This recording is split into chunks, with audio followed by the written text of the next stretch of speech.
छत्रपती संभाजीनगरमध्ये मनपा निवडणुकीत 62 मतदान केंद्र सज्ज आहेत, जी अतिसंवेदनशील म्हणून जाहीर करण्यात आलेली आहेत.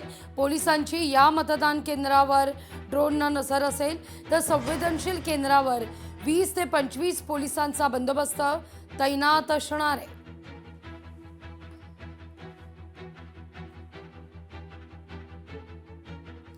मुख्यमंत्र्यांना मराठी संदर्भात आस्था प्रेम नाही, राऊत म्हणतायत.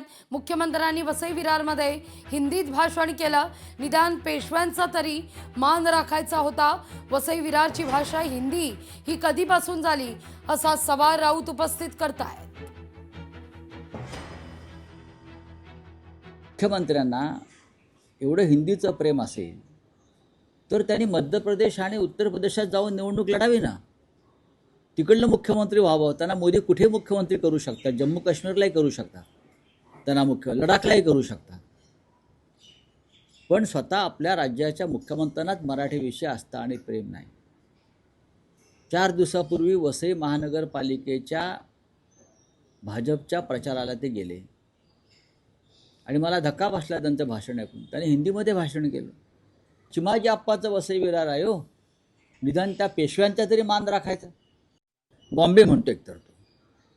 भाजपचा अजून एक आमदार काय तामिळ सेल्वन, तो त्या अण्णामलईची री ओढतो आणि बॉम्बे म्हणतो.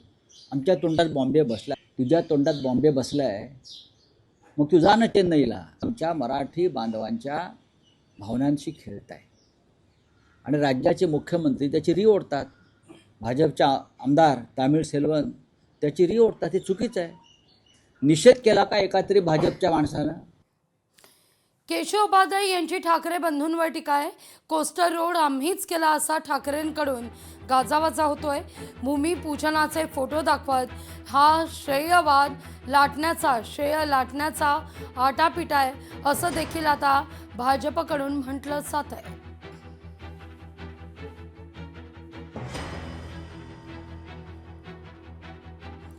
राज्यात महानगरपालिका निवडणुकीच्या प्रचाराच्या तोफा आज थंडावतील.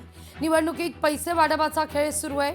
कल्याण, डोंबिवली, नवी मुंबई, वरळी, जळगावसह अनेक ठिकाणी अशा घटना समोर आलेल्या आहेत. डोंबिवलीमध्ये पैसे वाटपाच्या आरोपावरून भाजप आणि शिवसेना कार्यकर्त्यांमध्ये राडा झाला. तिथं वरळीमध्ये हेमांगी वरळीकरांच्या पतीनं पैसे वाटप केल्याचा आरोप अपक्ष उमेदवारानं केलेला आहे. तर दुसरीकडे राष्ट्रवादीचे नेते झिशान सिद्दीकी यांच्या पॅम्पलेट बरोबरच काही पैसे दिल्याचा व्हिडिओ देखील समोर येतोय. मुंबईतल्या सेंट जॉर्ज रुग्णालयाजवळ हा सगळा प्रकार घडल्याचा आरोप आहे, असं देखील म्हटलं जात आहे. दुसरीकडे आपण दृश्य पाहतोय. अर्थातच डोंबिवलीमध्ये देखील असाच प्रकार पैसे वाटप केल्याचा समोर आलेला आहे. या सगळ्याविषयी आता मात्र वातावरण तापताना देखील दिसतंय. या सगळ्या मुद्द्यावर खासदार संजय राऊत काय म्हणतायत पाहूया आपण. आम्ही बोगस किंवा दुबार मतदारांना फटकवू आणि जे पैसे वाटतायत तर भाजपच्या लोकांना शिंदेचे लोक ठोकतायत आणि शिंदेच्या लोकांना भाजपचे लोक ठोकतायत. आम्ही त्यांना सुपारी दिली आहे. बघा ना, ज्या येत आहेत शिंदेचे लोक पैसे वाटतात तिथे भाजपचे लोक गॅंग घेऊन जाऊन त्यांना ठोकतायत आणि जिथे भाजपचे लोक पैसे वाटतायत तिथे शिंदेचे लोक जाऊन ठोकतायत. म्हणजे ते आम्ही आउटसोर्सिंग केलेलं आहे आणि हे दुबार मतदार आहेत, त्यांना ठोकण्याचा कार्यक्रम सकाळी 7 वाजल्यापासून सुरू होईल. लोकशाही मराठी ऐका, पहा, जागरूक रहा.